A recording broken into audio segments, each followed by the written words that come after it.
Hi everyone, my name is Anjuly and I'm your transformation catalyst. Today I'm talking about the neck and the shoulder sprain. What happens when I ask most of my students during a yoga class what would they like to do today?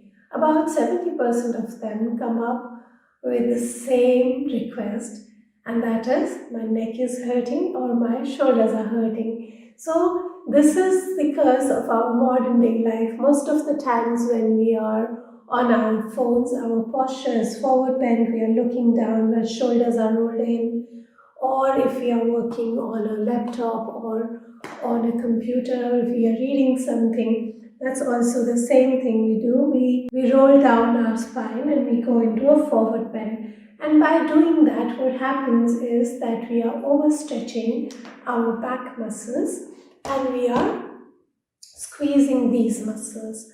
So let me show you what these muscles are first of all. So on our back, starting from here, there's a muscle that starts from here, goes around your shoulders like a cape and meets around the middle of your back. This is called your trapezius muscle.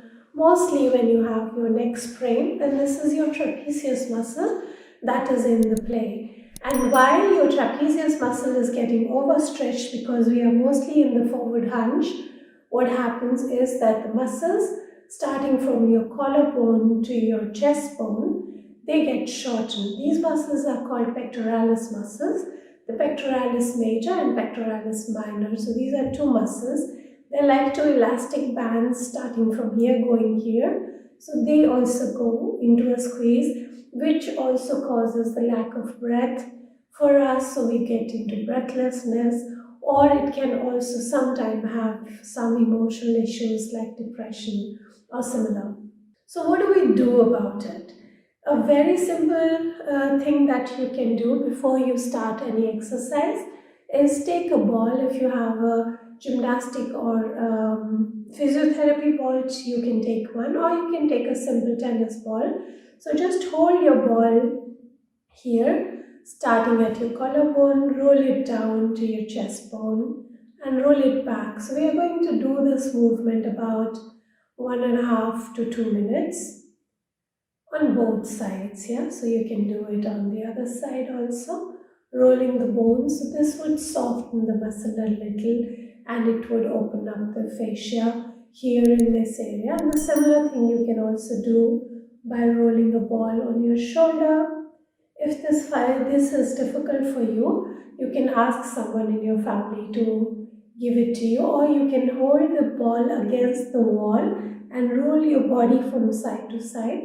So if you would do that, you would also feel that this muscle is slightly softened. Once you have done that, then what you can do is you can interlace your fingers, bring your hands behind your head. So while you inhale, stretch your elbows back as much as you can. If you want, lift your head up. And while you're exhaling, bring your elbows together and your neck down.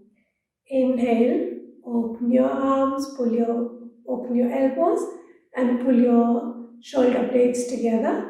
And while you exhale, bring your elbows together and neck down. So use this butterfly movement for a few breaths, especially if you have been working on the computer or you have been reading in a forward hunch for some time, then it's a good idea to do it every 1 hour, if at least if you can't do it every half an hour. So this is one movement that's going to really relax these muscles. So give a stretch to this muscle and give a strength to the back muscle. And the next thing that you can do is again stretching your right arm to the side. So what you would do is you would stretch your right arm out, push your wrist joint away from you and try to pull your fingers towards you. You can keep the other hand on your chest and turn your neck to the left side as much as you can go. So you're pulling the hand away and you're turning the neck to the other side.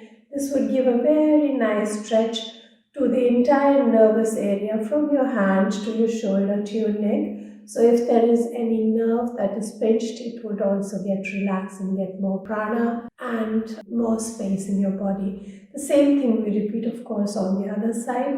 So you're actually pushing your palm or your wrist joint away from you and you're pulling the fingers towards yourself. So push this hand away, turn your neck to the right side, and if you can, also pull your right elbow to the back. So you're going to get a very gentle stretch on the entire arm area and on your chest area. So that is going to help you give a counter movement to the movements that you're doing in everyday life. The third thing that you can do is make a fist with your right hand. Bring your left hand on your right ear. Pull your head with the left hand to the left side and try to push your right elbow to the floor and to the back, feeling a gentle stretch from your right shoulder to your right ear. With an exhale, come back and we can repeat this on the other side. Right hand on the left ear, left hand makes a fist. Pull the head to the right side. Push your elbow to the floor and to the back. And once again, enjoy the gentle stretch in your neck area and repeat each of these movements about 10 to 12 times.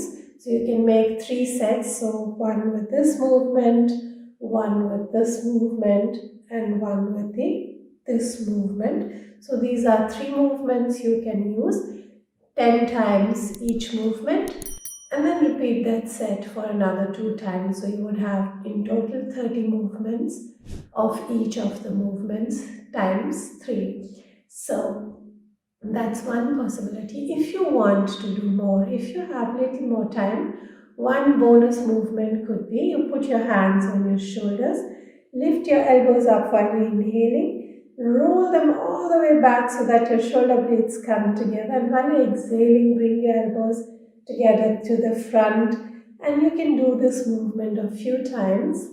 You're mainly rotating the elbows to the back because the back muscles are already stretched. But if you do, let's say, about 5 movements to the back, then you can also do 2 movements towards the front to balance it out. It's not going to harm you in any way, but it's also going to help you to work on your lymphatic nodes in this area, which is also a very nice exercise for a detox. But a detox is a topic for some other video. We'll talk about it some other time. For now, I'm going to take your permission. Bye. Have a nice day.